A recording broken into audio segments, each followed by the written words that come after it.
Over the past 75 years, Batman has done a lot of pretty messed up stuff. He's mailed live bats to criminals as a calling card and then killed them by throwing darts, built a psychological torture chamber in his basement so that he could terrify criminals into confronting their sins, covered his face in broken glass to make enemies with X-ray cameras think he was disfigured, and he famously trained multiple children to dress in costumes and go have fistfights with murderous clowns at night. Even if you're adjusting your idea of acceptable behavior to include dressing up as a bat and vowing to end all crime, those are some extremely dubious choices. But as strange as that might be, all those things are meant to make Batman a better crime fighter. After all, he does live in a world where he has to be prepared to handle any bizarre situation that writers can think of, including being attacked by an exploding shark or having to outwit crossword puzzle death traps. Those situations can justify even his weirdest actions, but it turns out that there are some things that go beyond even Batman's understanding. Those are the messed up moments that we've all just agreed that we shouldn't talk about, like the time that Batman tried to invent the internet in 2011. After returning from a time travel adventure where everyone thought he was dead, a long story that involves space gods and Batman punching out cavemen, the Dark Knight decided to reinvent global information technology.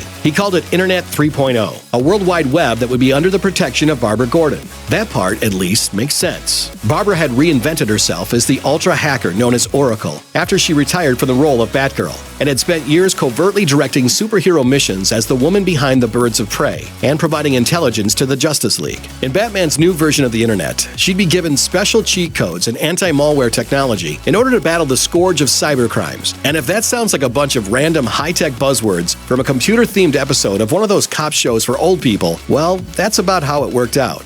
IRC, Internet Relay Chat. It's how hackers talk when they don't want to be overheard.